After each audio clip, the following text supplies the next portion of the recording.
Welcome to Equip, Build, and Mature. And today, on this Saturday, we're going to do another overview of one of the books of the Bible. And today, we're going to be looking at the book of Ezra. So again, we ask questions of the book, the document. And the first question is, who wrote the document? For a long time, Jewish tradition has identified the author of this historical book as Ezra. He was a scribe and he was a scholar.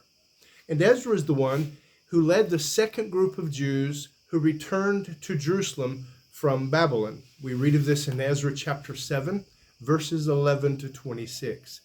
Then we see in chapter 8 that Ezra included first-person references, which implies that the author was part of the events that he was writing about.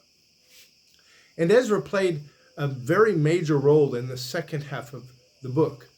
He was also an important part of the events in the book of Nehemiah, the sequel to Ezra. In the Hebrew Bible, the two books were seen as one document, Ezra and Nehemiah.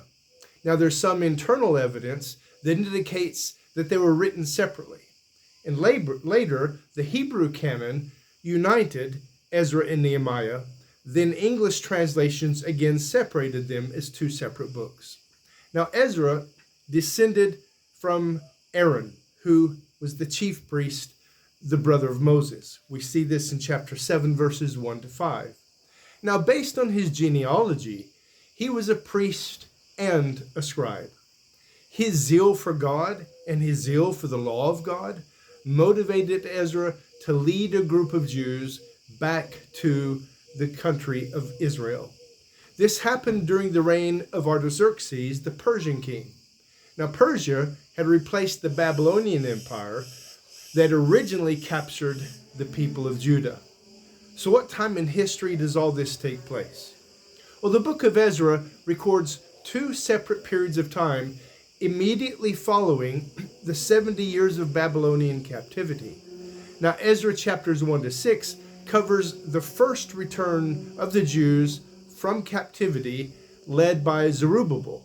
It was a period of 23 years. And it began with the decree of Cyrus of Persia.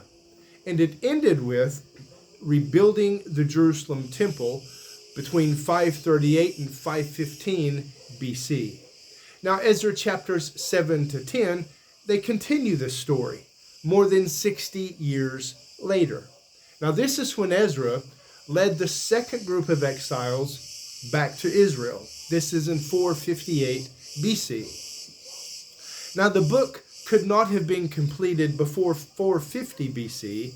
That's the date of the events recorded in chapter 10, verses 17 to 44. Now, the events in the book of Ezra are set in the city of Jerusalem and the immediate surrounding areas. Now, the returning exiles, they were able to occupy only a very small part of their former homeland. So why is the document Ezra so important? Well, the book of Ezra gives a crucial connection in Israel's historical record. Judah had ceased to exist as an independent kingdom or nation when first their king was dethroned and captured, and secondly, the people were exiled to Babylon. Now, the book of Ezra offers an account of the Jews regathering, their struggle to survive, and to rebuild what had been destroyed. So through his narrative, Ezra declared they were still God's people, and God had not forgotten them. They needed to hear that. Now, the book of Ezra tells of the rebuilding of the new temple, the uniting of the returning tribes as they shared common struggles and were challenged to work together as a united people. Later, after the original remnant became spiritually lazy, they stopped work on the city walls. Then Ezra arrived with 2,000 more people. This inspired a spiritual renewal among the people. So by the end of the book of Ezra, Israel renewed its covenant with God, and they started to obey God once again. Like Daniel chapter 9 and Nehemiah chapter 9, Ezra also has a great prayer of intercession. We read of this in Ezra chapter 9, verses 5 to 15. Take time to read it. It's encouraging.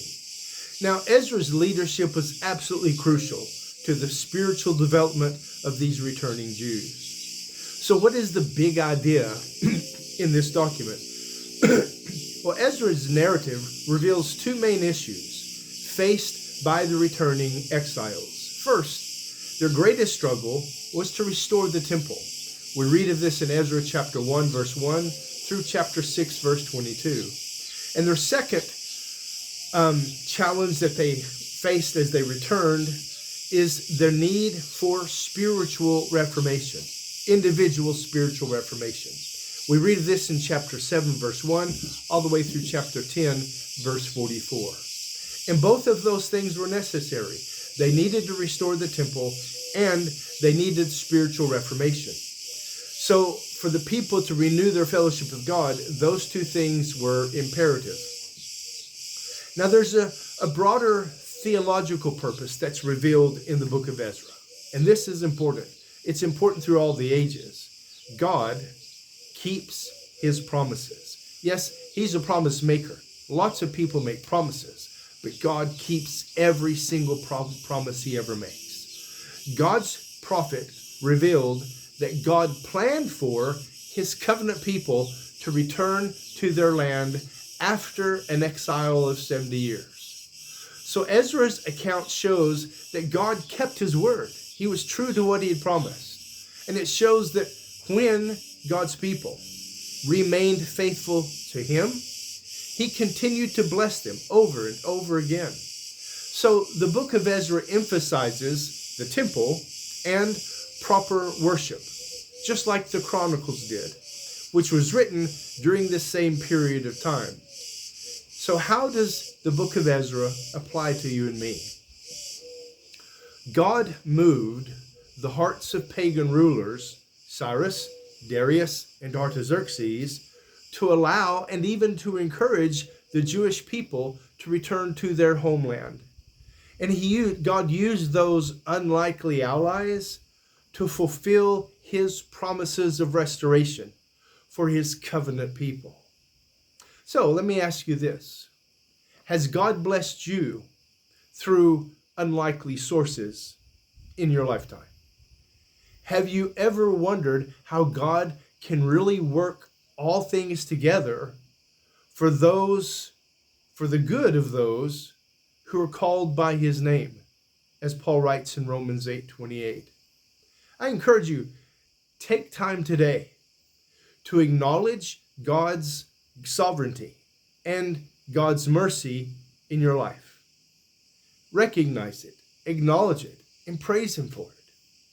Recommit your life to him.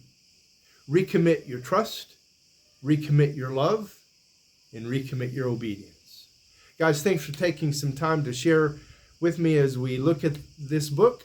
Hope you have a great day, and may you continue to trust that God will keep his promises to you. You guys take care.